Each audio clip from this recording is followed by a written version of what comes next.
So there's a lot going on here, and I will give a little bit of, new information that I have learned through the grapevine to try to tie everything together. Not all of it can be related, but I definitely think there are a ton of different threads with both Sentinels and 100 Thieves and a couple other teams that you could all kind of mash in together. If you're looking at strictly 100 Thieves, we both know him very well. I think he definitely deserves more time, but I think Mike is definitely on the hot seat as head coach. I feel like, considering his inexperience, that is one reason why you would want to get a more experienced coach, Seangares.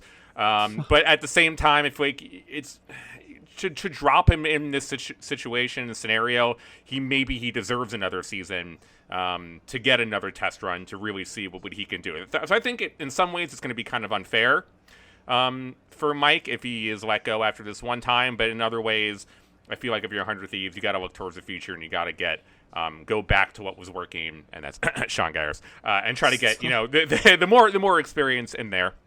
And you've got to say Stellar as IGL is definitely probably the other player most on the hot seat in terms of leading the team in game. One of our biggest issues, definitely, as we've been talking about, it doesn't look like they've been ready for the big moments.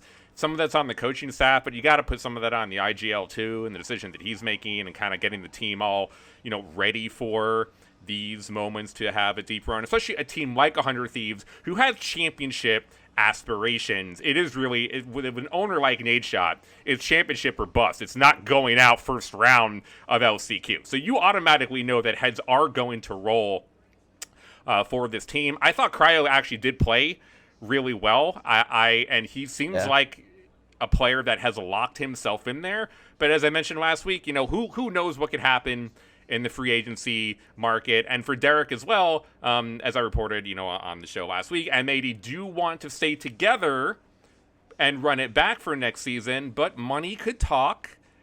And who knows what could happen, with Xander, with EU, with Nismo. These are players that are highly sought after, let alone Qualinoob, for this next season. So really, M80 could have a ton of what could be free agents into the market. I think 100 Thieves out of all the teams would be most likely to go after the M80 free agents. If I had to pick a team, I think that's probably the organization I could see making the moves the hardest out of all of the NA teams, especially because now they have first mover option of already being out of the season, and they're able to kind of think about what they're going to do moving forward. So that's 100 Thieves. Now here's where you get to tie everything else in together. Out of everyone on Sentinels, TenZ's contract is up and Marv's contract is up. They are now free agents and are able to go wherever they please for the next season. The Brazilian players, Pancada and Sassi, I believe, have 2 more years left in their contract. And Zekin, I believe, has 1 more year left on their contract. Not only does Zekin have 1 more year, I feel like out of all the players on the team, Zekin, even though he's one of the newer players, his role on them, I believe, is the most secure.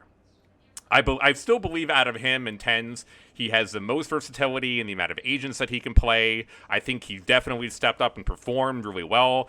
Won a ton of clutch situations, is very young. I really think he's going to be the main future of the organization. I don't think Zekin will be going anywhere. But from everything else of what I heard and we could speculate, I think everything else could happen with everybody else. So before I go into what I've heard, just speculation wise, TenZ is definitely the identity of Sentinels in terms of the popularity of the team. I do think if you go back to the original Sentinels, you can make an argument that it was Shazam's team, especially because he was the IGL and he was the original Jet, so to speak, of the team, and then they switched roles around. once TenZ got out of Cloud9 jail, contract jail. And, due to the popularity of TenZ and how big he was as a streamer, kind of the identity of the team changed along with it, and it really became his team. And I think it has continued to be his team since all of that has happened. But I don't know. Do you think like he has the biggest fan base? But I think it's kind of like Zekin's team. Well, but that's how I feel too. But the fan base, not only is it the fan base, but how the organization views it. TenZ is the moneymaker. Let's keep it real. Okay, True. Sean. Rob Moore is out there trying to offer shares for the community to buy in to get equity in the organization, which leads me to believe they are unable to get real funding, which does not look good from a larger standpoint in terms of the funding long term for Sentinels. Now, I mean, I'm sure he will argue on Twitter, which he loves doing, okay? I'm sure he'll be on Twitter anytime soon, liking tweets and making disparaging statements in the next couple of days or so. If he could get the venture capital funding or the larger like sports organization funding, he would have. But as we have spoken about, me and you a couple times, it is esports winter. Things are not exactly going well financially for a ton of esports organizations. Spending has been reduced. Teams are pulling back. You have entire leagues potentially shutting down because they're not doing well. So I think in terms of like Sentinels as an organization, in terms of bringing in money, TenZ is the moneymaker, right? Yeah.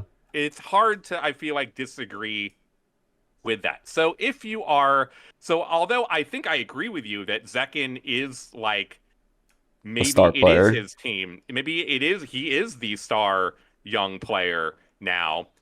At the moment, it's still TenZ's team. And that's with the 2 world champion Brazilian players and the best player in 2022, Pancada, joining the team. And a lot of people like the best IGL in the world. A lot of people consider it Asasi joining the team. Even with all those additions, it was still considered TenZ's team, I think, from the outside standpoint and internally from the organization standpoint. I think I might have a little bit of a different take. I think Sentinels is in a pretty powerful spot. Like I know like with the whole share thing, like as far as like selling sponsorships, I agree with what you said, probably like because of the whole esports winter thing. But as far as like brand value, like Sentinels as an org has a huge fan base. Like, whereas a lot of orgs don't have big fan bases, the players have the big fan bases. That's not what I see when I see like a Sentinels tweet or a Sentinels game. I do see a shit ton of TenZ fans. I will say that. Like his brand power and like his stream is huge to any team he joins, which is like a big value add. But I also think like the Brazilians brought in a massive fan base themselves. I think Pancada making that like song that he did for Riot was incredible and one of the coolest things I've ever seen, where like Taco was playing guitar and he was singing. I think Marved has like low-key brought like tons of eyeballs to Sentinels because of just who he is as a person and how FNS has like elevated his brand by like drawing a lot of attention to him lately. I mean, like everyone plays into like how funny of and cool of a guy like Marved is behind the scene. And obviously there's Zekin, who is like the most lovable person in the entire scene. Like this guy's stacking cups like in a game and just everyone loves it. And then he's going in the server just dominating. So it's very hard to dislike anyone on this roster. Like I think they've done a really good job of crafting a roster that's just like super likable and brought immense value to the org. And I agree with what you said. Like, I don't think any of them, other than maybe Zekin, who is like the piece you could like build around for sure. I think any of them can be on like a tier 1 team, first of all. Yeah, but no, I totally agree too. Yeah. But I don't think like any of them other than Zekin are like essential, because I know like the price tag of the players has to be pretty high because of how big their brands are and like how good they are as players. Like they're going to be in bidding wars if their contracts are up. Like it's not like no one's going to want them, because all the things you just said hold true to any org. So can Sentinels like retain them? I don't know. Like I don't know if they can retain them. Like it depends if like the two Brazilians want to go back. Do they want to go back to like MIBR or Loud, or like Fury gives them an offer? Like I don't know. Like honestly, even like a low ball offer compared to what they would get in the States, I know like the drive of those players is like insane, and they might just be so disappointed in the results that like they're willing to even take like a pay cut. But honestly, they might not even need to.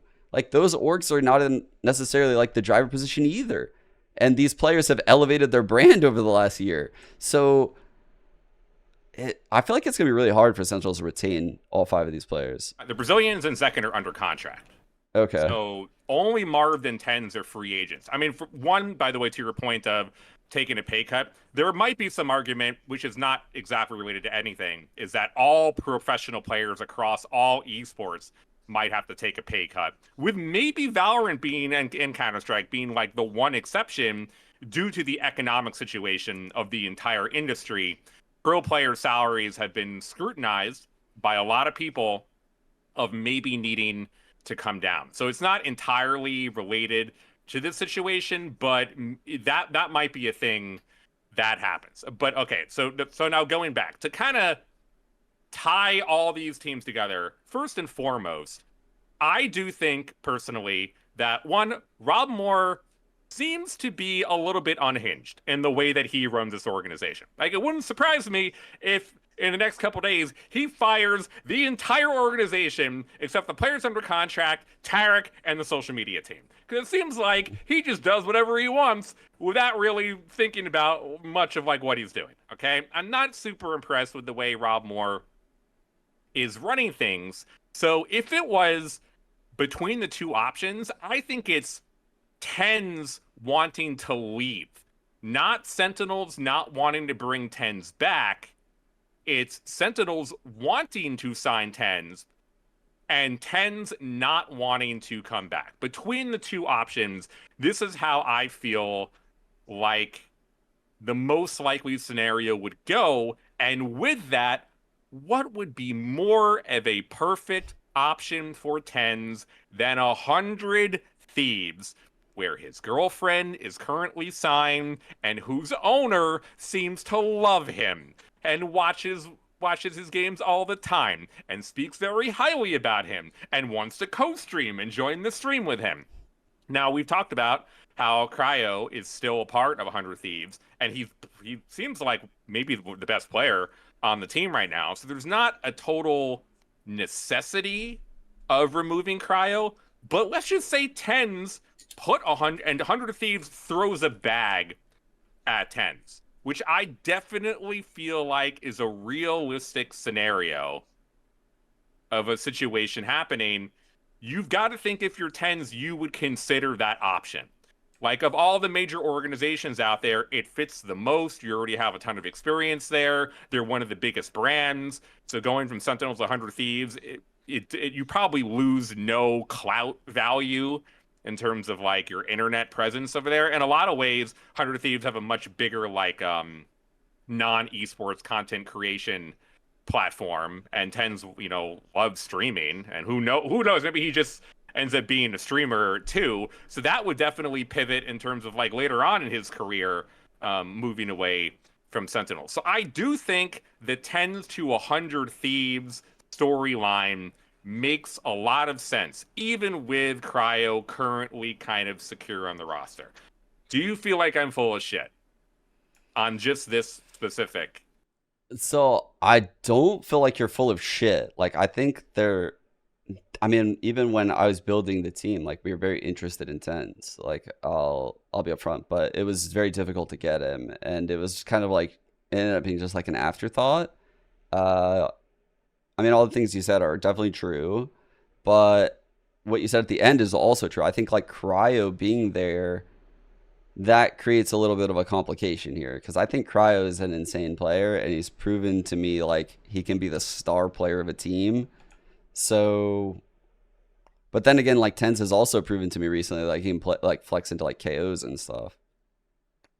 I don't know. I mean, it could definitely work. I think it's possible. It's definitely possible. I'm gonna say that, but it's possible in a different way than it would have been a long time ago when I built the team. So it's very hard for me to envision right now, just because of the whole Cryo situation. Like, I don't think Cryo should be losing his job from 100 Thieves. Like, I think that kid is crazy good. I agree. Yeah, that's a hard question actually. I never really thought about it with the whole Cryo thing, because like I was like, yeah, it was the whole time you were saying, I was like, oh, it's possible, it's possible, it's possible. And then I thought about it when you said Cryo. I was like, ooh, maybe it's not possible actually. If I don't know. Asuna is set, Asuna is the golden child of 100 Thieves. Like, I see no chance in hell ever of Asuna leaving 100 Thieves anytime soon. Like, no matter what. I mean, people don't know what he brings to a team as far as like just like the vibe, in addition to honestly how good he is as a player, like in his communication, and he's so uplifting, and he's super funny. Like, he's super funny behind the scenes. I would never ever get rid of that kid. Like, and it, like, even if he has like a bad performance, I would probably work through whatever it was that happened. He's still so young. He has a huge brand, right? Like, he streams, and I just see there not being a point to getting rid of someone like him. I agree.